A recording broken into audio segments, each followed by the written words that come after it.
আসসালামু আলাইকুম ভিউয়ার্স, আশা করছি সবাই ভালো আছেন। আজকে আমার টমেটো গাছগুলো একটু আপডেট দিচ্ছি। এই যে এখানে অনেকগুলো শসা গাছ ছিল, তো এগুলো আমি সব উঠায় ফেলেছি। এখান থেকে সব উঠিয়ে ফুল গাছগুলো এখানে জাস্ট এমনি রেখেছি, এখনও লাগাইনি। এখানে হলো এই টমেটো গাছটা অনেক পাতা মরা মরা ছিল, সেগুলো ফেলে দিয়েছি। শীতের জন্য বাগানটা সব ক্লিন করছি আস্তে আস্তে। এখানে আপনারা এর আগে আমি দেখিয়েছিলাম যে এখানে অনেকগুলো শসা গাছ ছিল, সবগুলোই উঠে ফেলেছি আমি। যে এটার সাথে বেঁধে বেঁধে সব শসা গাছগুলো রেখেছিলাম, তো সব উঠিয়ে এখন এই জায়গাটা ফ্রেশ করলাম। আর কালকে করেছি, কালকে অনেক সুন্দর রোদ ছিল, তো ভাবলাম যে এগুলো একটু ক্লিন করা শুরু করে দিই, নাহলে বেশি ঠান্ডা পড়ে গেলে আর বাগানে আসা যাবে না। আর এই যে টমেটো গাছের অনেকগুলো টমেটো কালকে গামলা ধরে বড় একটা গামলায় হারভেস্ট করেছি, আর এতগুলো এখনও আছে। যে ভিতরে আরও পাকা আছে দেখছি, এগুলো হারভেস্ট করতে হবে কয়েকটা। অনেকে টমেটো গাছ শীতের জন্য অনেকে উপড়িয়ে ফেলে দিচ্ছে, কিন্তু আমি ভাবছি এগুলো থাক, পাকা পর্যন্ত অপেক্ষা করি। আর এখানে এটাতেও শশা গাছ ছিল দুইটা দুইটা করে, অনেক শশা খেয়েছি এখান থেকে। তো এগুলো উঠে ফেলেছি, মেনলি কালকে শশা গাছগুলোই উঠেছি। এখানেও ছিল যে এরকম পট যেটা, সেটাতেও ছিল অনেকগুলো। যে এটার সাথে আমি সুতা দিয়ে, যেগুলো যেহেতু শশা গাছ ক্লাইম্বিং করার জন্য এটার সাথে বেঁধে দিয়েছিলাম। এখানে ওই যে টমেটো গাছ আছে, এগুলা পাতা ছেটে দিতে হবে। আমি শুধু ওই পাশের টমেটো গাছটাই ছেটে দিয়েছি, আর এটাকে বেঁধে দিয়েছি কারণ এটা এত বেশি টমেটোগুলোর ভারে গাছ পড়ে যাচ্ছিল, তো আমি আবার কালকে একটু ভালো মতো বেঁধে দিয়েছি গাছটাকে। একদম নিচের থেকে শুরু করে, নিচে অবশ্য আমি ডাল রাখিনি, মানে যেখান থেকে ডাল রেখেছি সেখান থেকে টমেটো ধরে একদম উপর পর্যন্ত। এটা ক্লাইম্বিং ভ্যারাইটি, আমার টমেটো গাছগুলো সবই ক্লাইম্বিং। যত উপর দিকে যদি আমি কেটে না দিতাম তাহলে আরও অনেক লতা পাতা হয়ে উপরে উঠে যেত। তো আমি যেহেতু এখানে শীতপ্রধান দেশ, এত বড় করার আগেই গাছ মারা যায়, তো আমি অত বেশি রাখিনি, যতটুকু আমার হাতের নাগালে থাকে ততটুকু করে উপর দিয়ে কেটে দিয়েছিলাম, তাই এ পর্যন্ত হয়েছে। নাহলে নেইবারের ওই পর্যন্ত, মানে ওই পারে চলে যেত গাছ।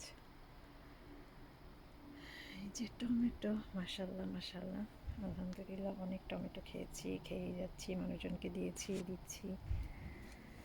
এই পাশের টমেটো গাছগুলা পাতাগুলো কেটে দিতে হবে, এখনও ফুল এসে যাচ্ছে। আর ওই পাশের গাছগুলোতে রোদ একটু কম পাই, তারপর আলহামদুলিল্লাহ অনেক অনেক টমেটো হারভেস্ট করেছি এখান থেকে। এখন এগুলো শেষের দিকে, তো এগুলো পেড়ে এই গাছ সব কেটে ছেটে ফেলতে হবে, যেহেতু বাগান পরিষ্কার করতে চাচ্ছি। ওই সাইডে যে এই পটগুলোতেও আছে অনেকগুলো। টমেটো গাছগুলোতে পানি দিতে হবে, পানি দিতে ভুলে যাই।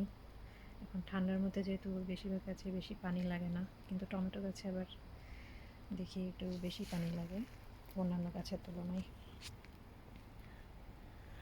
শিম গাছে শিম গাছে এখন ফুল আসছে নাকি কি জানি, এখন মরার টাইমে শিম গাছগুলায় কোনো ফুলই আসে নাই, এখন মনে হচ্ছে ওই উপরে একটা থোকা দেখতে পাচ্ছি, জানি না ওগুলাতে কি এখন বাঁচবে কিনা, এখন তো অনেক ঠান্ডা।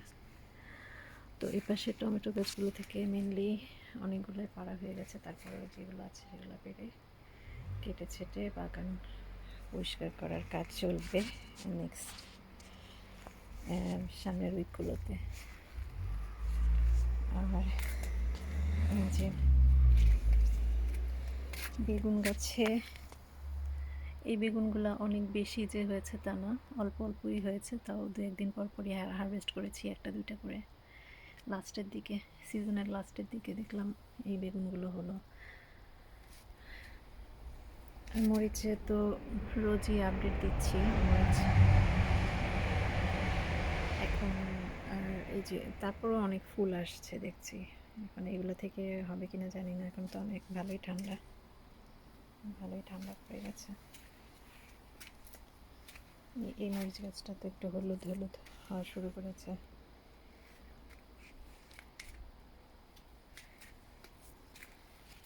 এই যে মরিচ এখন বেশি একটা বড় বা হচ্ছে না, কি মোটা যতটা হওয়ার কথা তত হচ্ছে না। এগুলো আর একটু বড় হোক ভাবছি। থাক, অনেকগুলো হারভেস্ট করেছি, ফ্রিজের মধ্যে আছে, এত তো রাখা যাবে না। তো এগুলো যতটুকু হয় হোক, অক্টোবর পর্যন্ত দেখি। অক্টোবরের মাঝামাঝি মনে হয় এগুলো সব কেটে ফেলবো।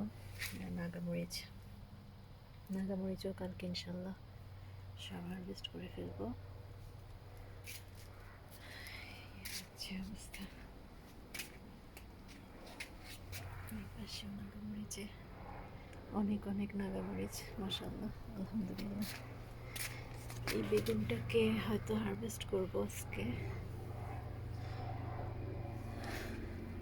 আর এই যে পিটুনিয়াটাকে এটা উঠিয়ে ফেলে এখানে নতুন ফুল দিব আর কি, নতুন ফুল দিব ইনশাল্লাহ। আর লাল শাকগুলোকেও উঠিয়ে ফেলতে হবে।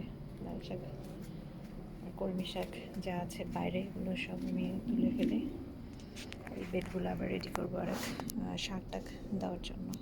তো সবাই ভালো থাকবেন, আমাদের জন্য দোয়া করবেন। আল্লাহ হাফিজ।